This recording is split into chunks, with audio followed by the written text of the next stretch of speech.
저희가 지금 구원받은 자들의 죄라는 것을 가지고 공부하고 있습니다. 지난주에는 못했는데요.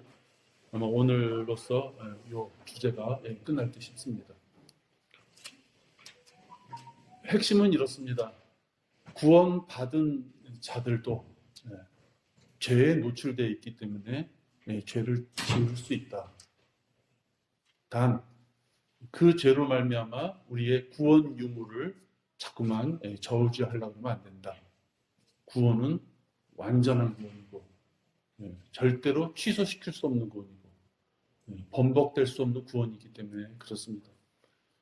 그렇지만 구원받은 자들이 죄를 졌을 때 하나님께서는 그래, 사랑하는 자녀들이니까 니네들이 알아서 적당히 해. 그렇게 하지 않았습니다.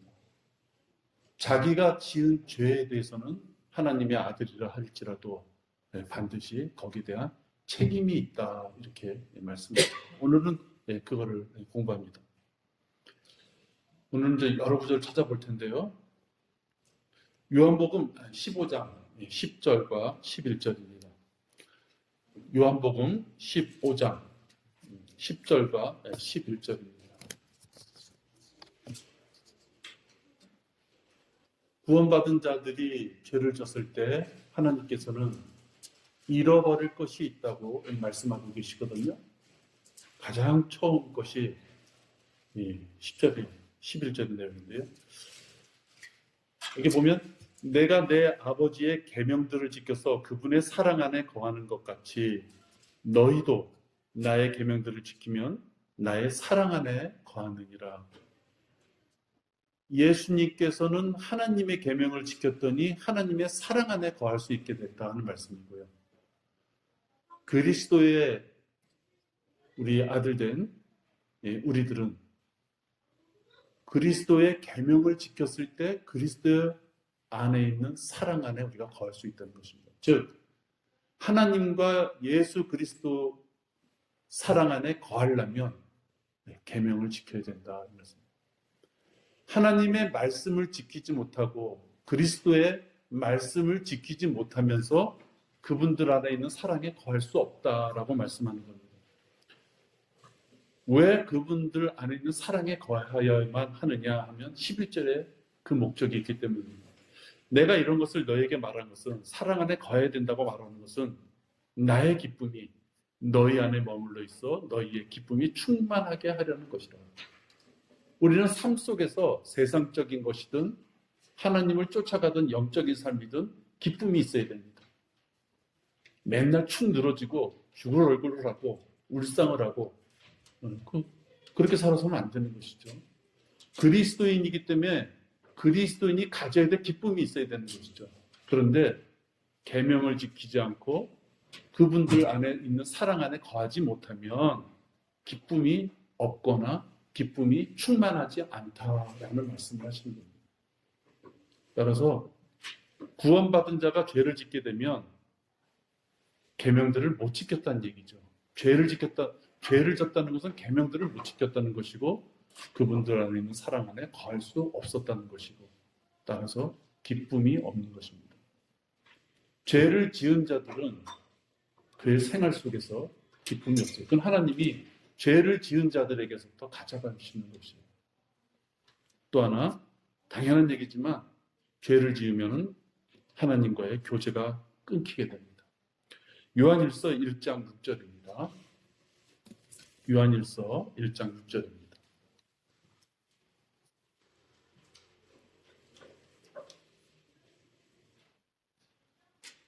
만일 우리가 하나님과 교제가 있다 하면서 어두운 가운데 행하면 우리가 거짓말하는 것이며 진리를 행하지 아니하는 것이라.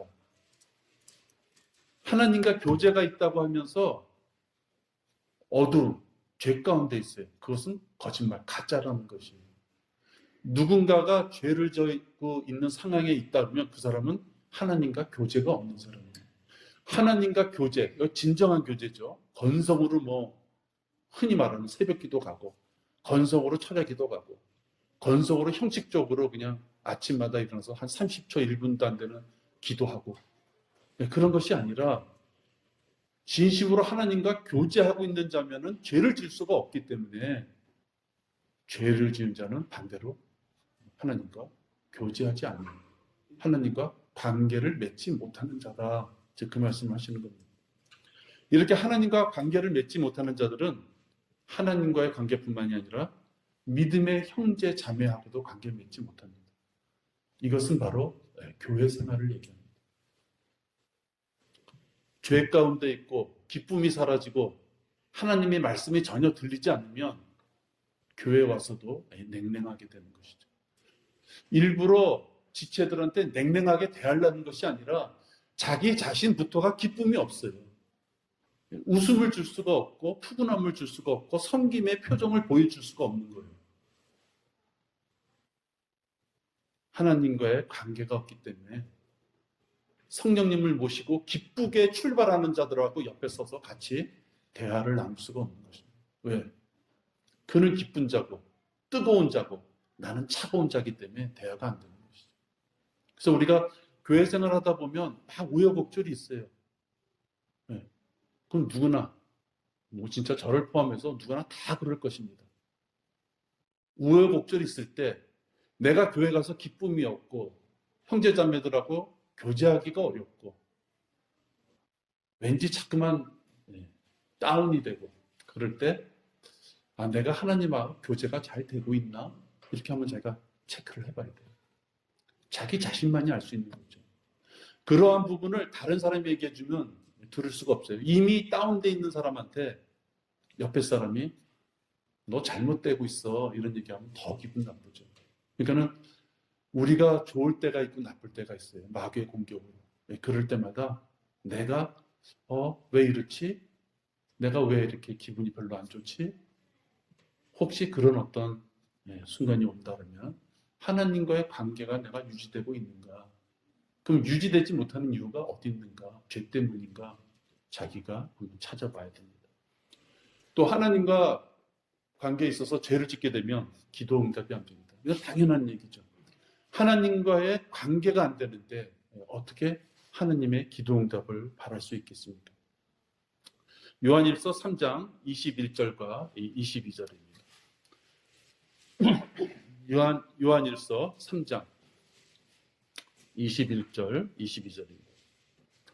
사랑하는 자들아, 만일 우리 마음이 우리를 정죄하지 아니하면 우리가 하나님 앞에서 담대함을 얻고 무엇이든지 구하는 것을 그에게서 받나니 이는 우리가 그의 계명을 지키고 그의 목전에 기쁨이 되는 일들을 행함이라.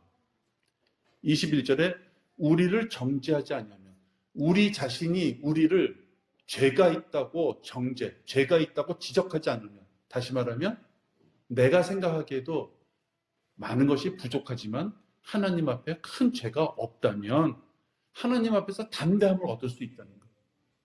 그랬을 때 그에게서 받나니 무엇이든지 구하는 것을 무엇이든지 구하는 것을 받으려면 담대해야 되는데 하나님과의 교제가 끊겼으면 기도 응답에 대한 담대함도 있을 수 없는 것입니다.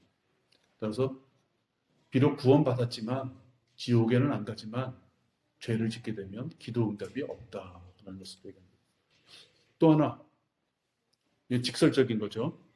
죄를 짓게 되면 형벌, 징계를 받는다 말씀합니다. 현실적으로 영적인 어떠한 형벌, 징계가 아니라 이 땅에서 받을 수 있는 것을 받는다 하는 것입니다. 여러분들 히브리서 12장 4절, 5절, 6절을 보십시오.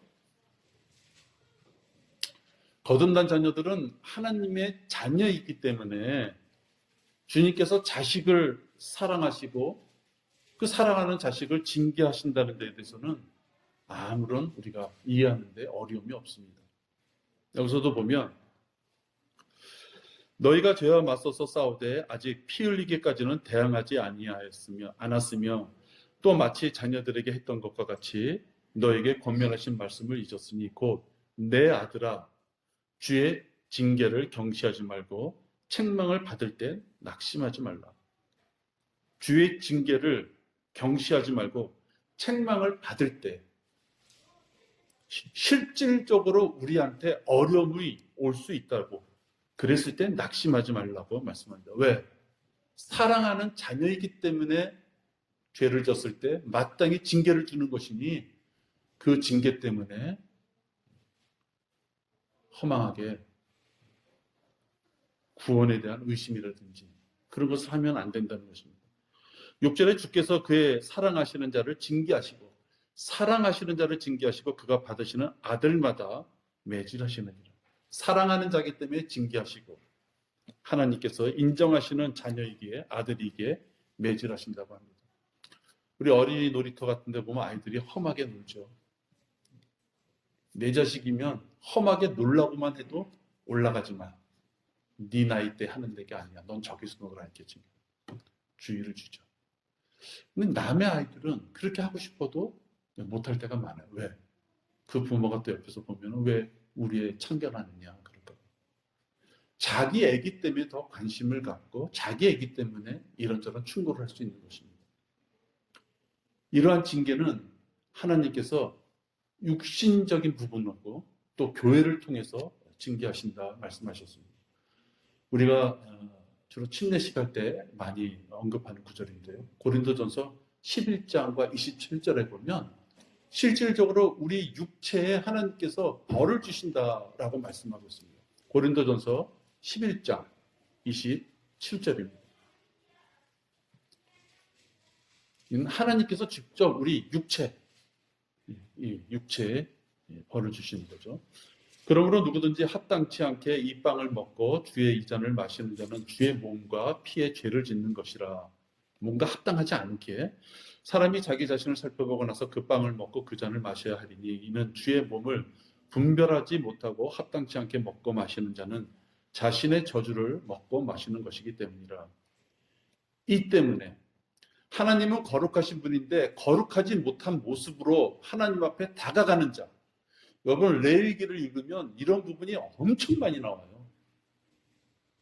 하나님 앞에 깨끗하게 성별돼서 거룩하게 되지 못한 어떤 신분이나 어떤 환경으로 하나님 앞에 다가가면 절대로 안 된다는 표현들이 레위기 딱딱한 구절이지만 엄청 많이 나옵니다. 바로 그걸 얘기하는 것입니다. 합당치 않게 하나님 앞에 다가오는 자들은 이 때문에 너희 가운데 많은 사람이 약하고 병들었고 상당수가 잠들었다. 죽을 수 있다.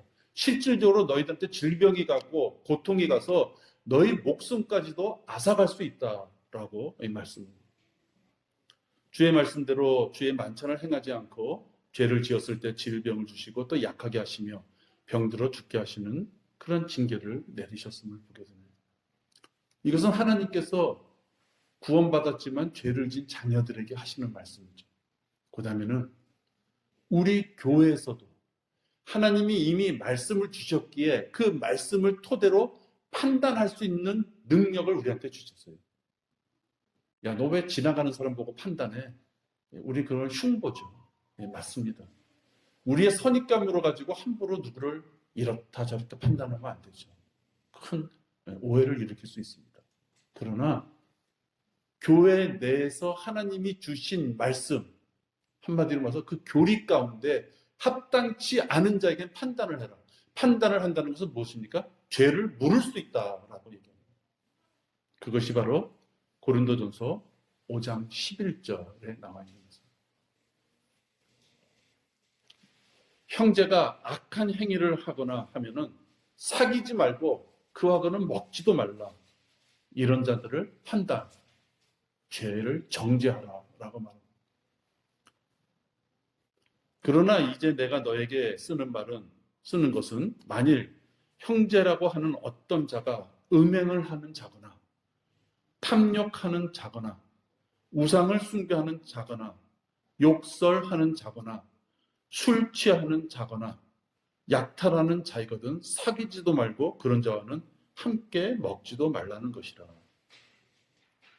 여러분 여기에 나와 있는 말씀은 설마 이런 것까지 갖고 뭐 그렇게까지 할까? 우리의 판단을 하나님께서는 원하시지 않는 것이에요. 나와 있는 이 죄의 항목은 그리스도인으로서는 반드시 버려야 될 죄의 항목이라는 거예요. 죄. 미덕이 되지 못하는 약간의 불편한 그게 아니고 죄의 항목이기 때문에 이 항목에 들어가는 자는 사귀지도 먹지도 말라는 얘기입니다. 밖에 있는 자들을 판단하는 것이야 내게 무슨 상관이 있으리요. 남의 자식은 나 상관하지 않겠다. 안에 있는 사람들이야 너희가 판단하지 아니하겠느냐. 판단해라. 밖에 있는 자들은 하나님께서 판단하시나니 그러한 악한 사람은 너희 가운데서 쫓아내라. 사귀지 말고 먹지 말고 그냥 두는 것이 아니라 쫓아내라.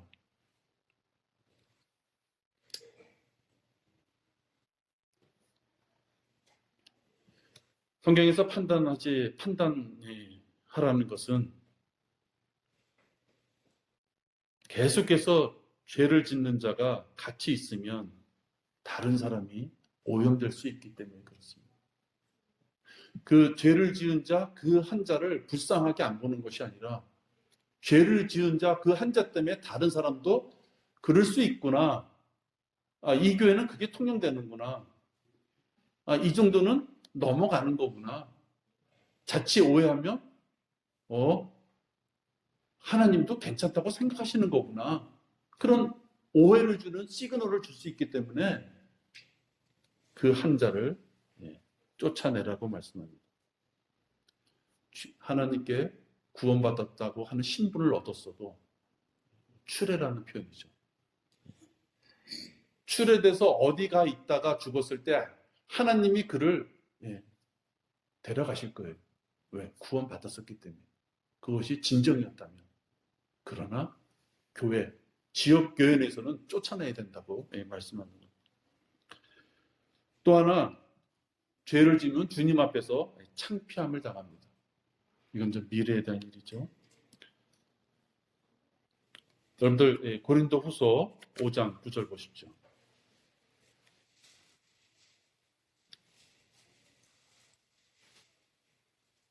지옥의 그 뜨겁고 무서운 형벌,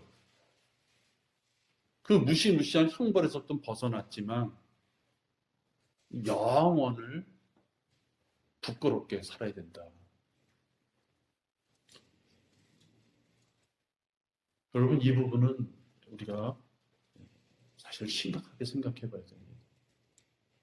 학교 선생님이 숙제를 안 해왔어요. 예습 배우라는데 예습을 안 했어요. 시험 공부를 안 했어요. 그 애는 맞을 수 있죠.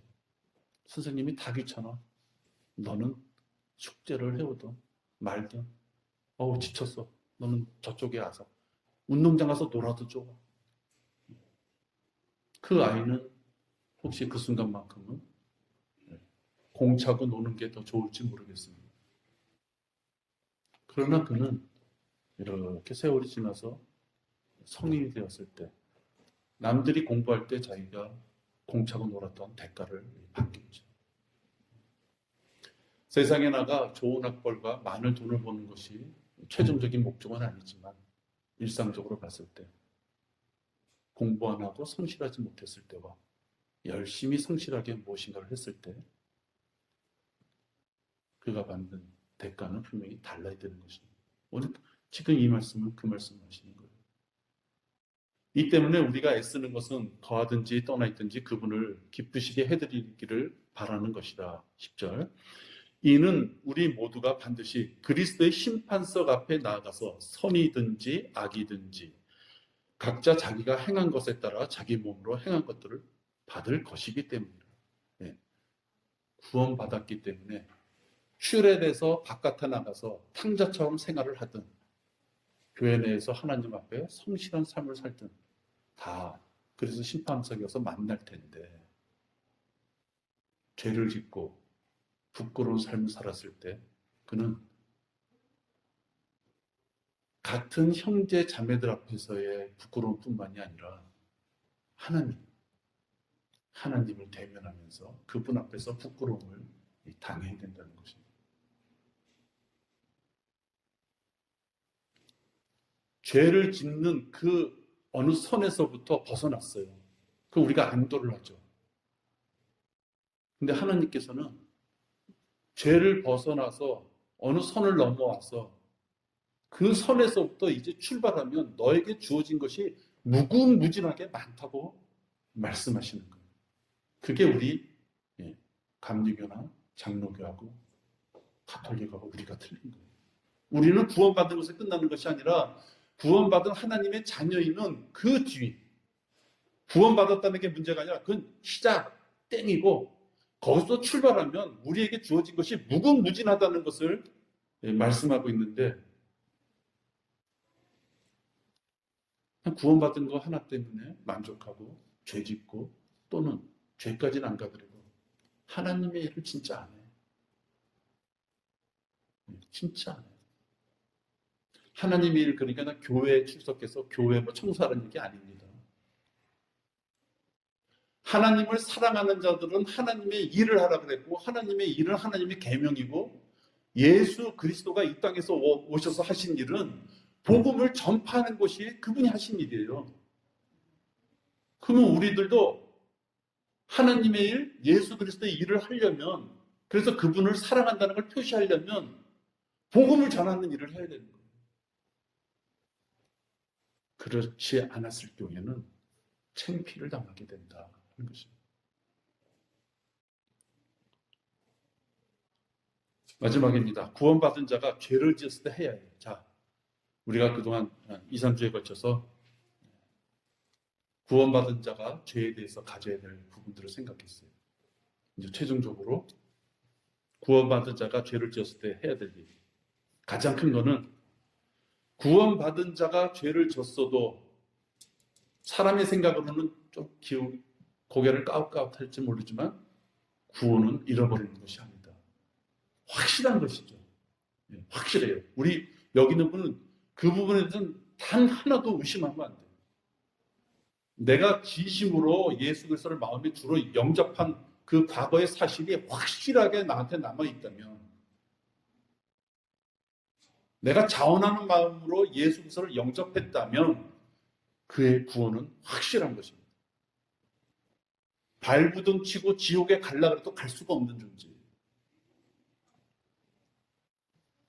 그러나 그가 죄를 졌을 경우에는 건강이라든지 몸이라든지 재물이라든지 사랑하는 사람이라든지 특히 자식이라든지 그런 것들을 잃어버릴 수 있다 하는 것입니다.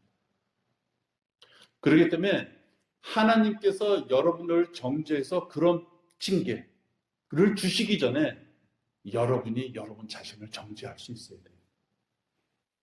여러분이 아침에 기도하고 저녁에 기도하신다 그러면 많은 기도의 내용 중에 여러분 스스로가 내가 하나님 앞에 부끄러운 면은 없었는지, 내가 하나님 앞에 그야말로 죄를 짓는 없었는지 생각해보고, 혹시 생각나는 게 없다면 생각나게 알려달라고 기도하고 그걸 자백하시며 용서함 받는 것입니다. 그리스도인이라고 어떻게 죄를 안 짓겠습니까? 이 육신의 덩어리를 갖고 사는데, 그죠? 우리가 우리 죄들을 자백하면 그는 신실하시고 그러셔서 우리 죄들을 용서하시며 모든 불의에서 우리를 깨끗하게 하시느니라. 우리가 우리 죄들을 먼저 내 스스로 기억하고 자백하고 용서함을 구하면 신실하고 의로우신 분이 그걸 다 용서해줘서 불의 가운데 있던 우리를 깨끗하게 해주신다는 거예요. 그러면 다시 하나님과 관계를 맺고 기도할 수 있고 기도의 응답을 받을 수 있고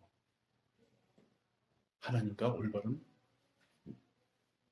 기쁨 가운데 지낼 수가 있다 하는 것입니다. 목욕한 사람은 또 목욕할 필요 없죠.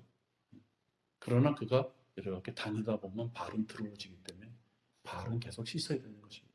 우리가 한번 구원받았으면 그건 영원한 구원이기 때문에 또 구원받을 필요 없어요. 그렇지만 살다 보면 지을 수 있는 삶 속의 그 죄 때문에 내 발이 더러워졌다면 그건 씻어야죠. 자백을 얘기하는 것입니다. 하나님 앞에 기도하는 가운데 자백의 시간을 가지셔야 되는 것입니다.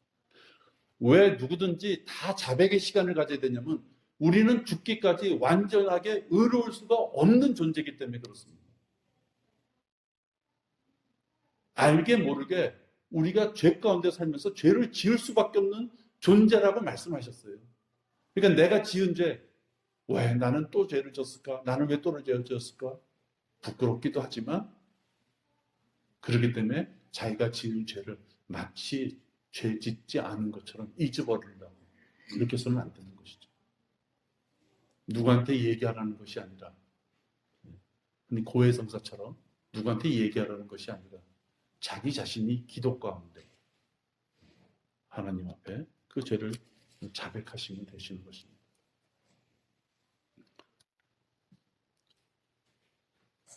여러분,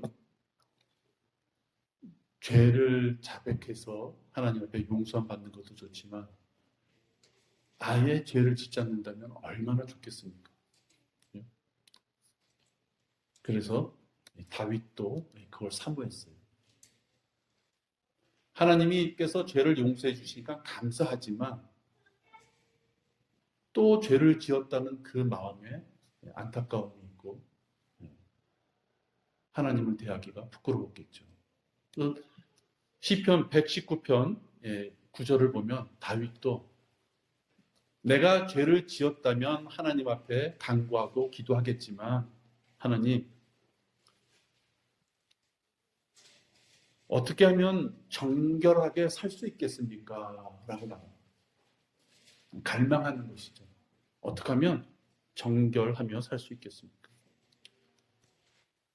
119편 9절, 10절, 11절을 보면요. 청년이 무엇으로 자기 길을 정결케 하리까? 주의 말씀을 따라 조심할 것입니다. 주의 말씀을 따라서. 내가 전심으로 주를 찾았으니 나로 주의 계명에서 벗어나지 않게 해주소서.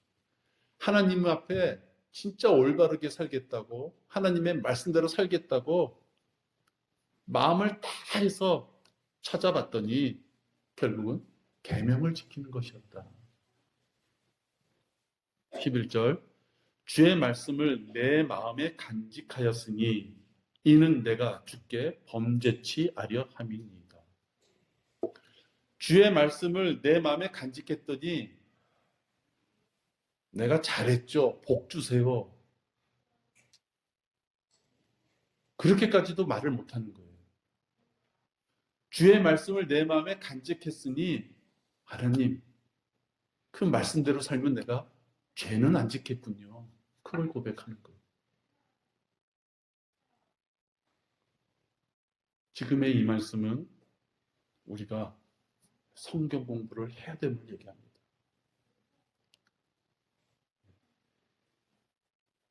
제가 말 표현이 공부라는 말이 들어가서 항상 말씀드릴 때마다 스트레스 받으시겠다 이런 생각 드는데 성경을 연구하고 성경을 묵상하고 성경을 찾아보고 모르는 거 있으면 자기가 표기를 하고 너무 가슴에 와닿아서 가슴이 뛰도록 기쁜 게 있으면 메모해서 암기하고 놀러 갈 때마다 성경책 항상 가지고 다니고 공부라는 표현을 다르게 표현하면 그냥 그런 거라는 겁니다. 하나님의 말씀을 마음에 새겼든 빨리 찾아보고 싶을 때 빨리 찾아볼 수 있게끔 어떤 도구가 없다면 그 순간만큼은 하나님 앞에 다가갈 수가 없는 거예요. 하나님은 우리가 살아생전에 있을 수 있는 모든 것, 또 죽어서도 우리한테 주어질 모든 것을 성경 66권에 다 집약해 놨는데도 내가 필요할 때 그분 앞에 다가갈 수 있는 도구가 없다면 그는 공부하지 않는 자죠. 더 심하게 얘기하면 주께 범죄할 수 있는 것입니다. 어떤 그 말씀이 내 마음에 새겨져 있고 살아있다면 범죄 가운데 내가 노출됐을 때 맞아. 번뜩이는 그 말씀. 그 말씀이 기억나면 죄를 짓지 않는데요. 그 말씀이 없으면 하나님 말씀, 그 부분에 대해서는 하나님 말씀 약간 제쳐놓고 직장 상사의 말이 더 권위 있게 들리는 것입니다. 이 정도는 괜찮아. 야, 이게 무슨 죄냐? 아무도 몰라.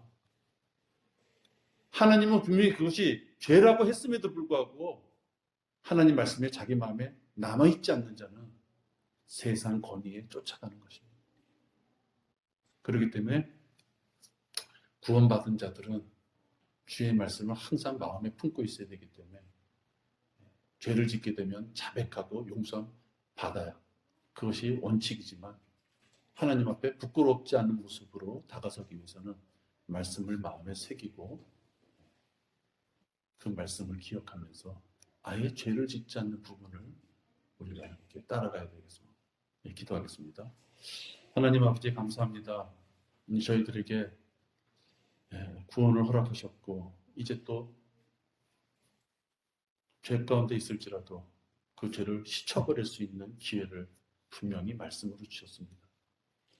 하나님 말씀 앞에 저희들을 자백하는 겸손함이 있도록 또 순수함이 있도록 양심에 반응할 줄 아는 자들이 되도록 인도하여 주시옵소서. 이 모든 말씀을 우리 주 예수 그리스도 이름으로 기도했습니다. 아멘. 마치겠습니다.